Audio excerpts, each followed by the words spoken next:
Bhim army प्रमुख चंद्रशेखर आजाद आज मुंगावली आए हुए हैं और ये लोगों से मिले हुए। आज हम जानेंगे इनका क्या प्रोग्राम था और कैसे आए हुए।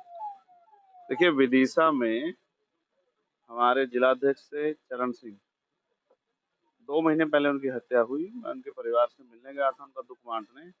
और क्योंकि हम उसकी जांच की मांग कर रहे हैं कि एसआईटी द्वारा या सीआईडी द्वारा उसकी जांच निष्पक्ष, क्योंकि जो अब तक के जो तथ्य सामने आए उनमें ऐसा लगता है कि पुलिस कह रही है कि वो एक्सीडेंट है, लेकिन वो तथ्य ये कहते हैं कि कहीं ना कहीं पुलिस ने लापरवाही की है और वो एक सुनियोजित हत्या है जिसको पुलिस एक्सीडेंट का रूप दे रही है। कल हमारी डबरा में रैली है, मैं सफर कर रहा हूँ वापस विदिशा से डबरा के लिए कि सुबह अपनी रैली को, क्योंकि आजाद समाज पार्टी यहाँ बड़ी मजबूती से काम कर रही है। भीम आर्मी ने 5-6 साल संघर्ष कर जमीन तैयार की है। लोगों ने बीजेपी कांग्रेस को बहुत बार वोट दिया, पिछली बार कांग्रेस की सरकार बनाई, लेकिन वो अपनी सरकार बचा भी नहीं पाए। इस बार जनता में आक्रोश है और जनता चाहती है कि उनके मुद्दों के लिए एक नया विकल्प बने। आजाद समाज पार्टी मेहनत कर रही है। इनके में भीम आर्मी के मेहनत की वजह से यहाँ संगठन में लोगों में बड़ा उत्साह है और मेरा ये मानना है कि आने वाले समय में आजाद समाज पार्टी जैसे भोपाल में एक बड़ी रैली करके अपना शक्ति प्रदर्शन किया था, एक बड़ी ताकत के रूप में आजाद समाज पार्टी यहाँ बनेगी। क्या आजाद समाज पार्टी पूरे मध्य प्रदेश में चुनाव लड़ेगी?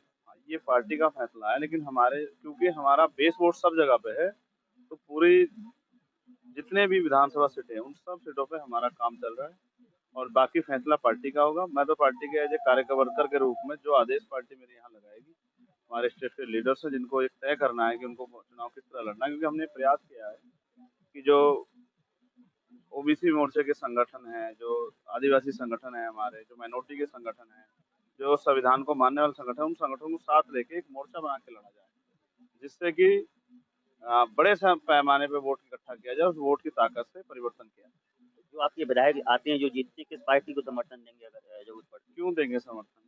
है? मध्य प्रदेश में सरकार बन रही है। तो सरकार बनवाए ना, तो हम अब तक तो इनको मौका मिलता रहा बीजेपी कांग्रेस के लोग, अब वो आजाद समाज पार्टी के लोगों को मौका दे। क्या जरूरी है कि उन्हीं को हम लोग समर्थन देकर सरकार बनाए? मैंने बताया ना कि सरकार तो हमने पिछली बार ही बनवाई, लेकिन पिछले 5 साल में हमने क्या झेला, आम आदमी ने यहाँ के क्या झेला, यहाँ के किसान ने, मजदूर ने, नौजवान ने क्या झेला, महिलाओं के साथ सुरक्षा सशक्तिकरण पे कितना काम हुआ, इस पे भी हमें ध्यान देखना चाहिए। अब तो बहुत सारी योजनाएं हर पार्टी बात कर रही है, लेकिन पिछले 4.5 साल में क्या हुआ, किस तरह से लोकतंत्र की हत्या करके यहाँ सरकार बनी, आप लोगों ने देखा। और जो पिछली सरकार थी उसमें भी उन्होंने भी क्या इन वर्गों के हितों के लिए कोई काम किया, इसका भी आकलन जरूरी है। तो जनता बेवकूफ नहीं रही, बहुत बार ठग गई, अब जनता ठगी जाएगी। रात के 12 बज रहे हैं और हम मुगावली चौराहे पे हैं। ये इस बात का प्रमाण है कि यहाँ हमारे कार्यकर्ताओं में बहुत जोश है और उसका परिणाम आपको विधानसभा। आप अपने वोटर्स क्या सभी समाज के वर्ग के लोगों को मान के चल रहे हैं क्या? जी वोटर्स जो हैं आपके, आप किस वर्ग के अधिक मान के चल रहे हैं? नहीं, मैं हर उस व्यक्ति को वोटर्स मान रहा हूँ जो व्यक्ति परिवर्तन चाहता है और जो इन पार्टियों से धोखा खा के बैठ चुका है। और मैं उनको सबको वोटर्स मान रहा हूँ जो चाहते हैं कि देश में मानवतावादी राज स्थापित हो, मजदूरों का, गरीबों का, किसानों का, नौजवानों के, उनके सपनों पे बात हो, उनके हितों की बात हो, बुनियादी सुविधाओं पे बात हो। अभी हमने एक आंदोलन चलाया था जो परवान पे, जिसके लिए हम एक आंदोलन प्रोटेस्ट भी करने वाले जिला मुख्यालयों पे, कच्चे मकान पक्के करो। आप ये सोचो, इतनी सरकारें यहाँ बनी हैं, कांग्रेस की भी रही, बीजेपी की, आज तक इन्होंने ये भी महसूस नहीं किया गरीबों के लिए तो सबको पक्के मकान मिलने चाहिए। मैं ये समझता हूँ जिन्होंने ये भी नहीं सोचा कि सर पे सबसे पहली बात होती है छत की, कि लोगों के सर पे छत की भी जरूरत है, वो उनकी रोटी रोजी के, उनके सम्मान की क्या परवाह करेंगे। तो इन दलों से हमें बहुत उम्मीद नहीं है, स्पेशली आदिवासी दलित समाज के लोगों, पिछड़े वर्ग के लोगों में, अल्पसंख्यक वर्ग के लोगों में बड़ा काम है आजाद समाज पार्टी भीम आर्मी का, और इस बार उनका समर्थन आजाद समाज पार्टी के साथ है।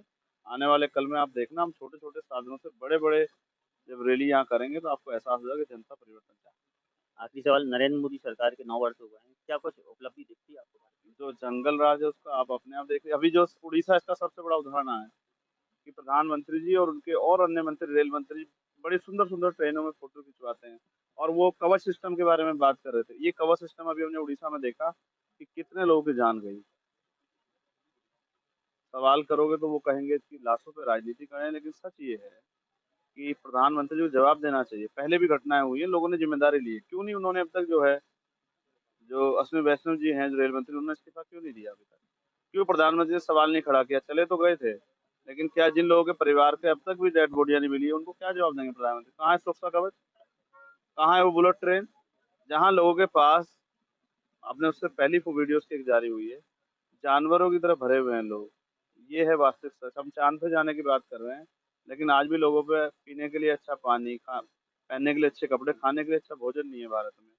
अच्छे अस्पताल नहीं है, अच्छा स्कूल नहीं है, कहाँ है हम चाँद पे जाके करेंगे? तो हमें बुनियादी सुधार पे काम करना चाहिए। अमेरिका, चीन से क्या मुकाबला करेंगे? हमें अपने लोगों के बारे में सोचना चाहिए कि हमारे देश में हमारे लोग क्या हाल है।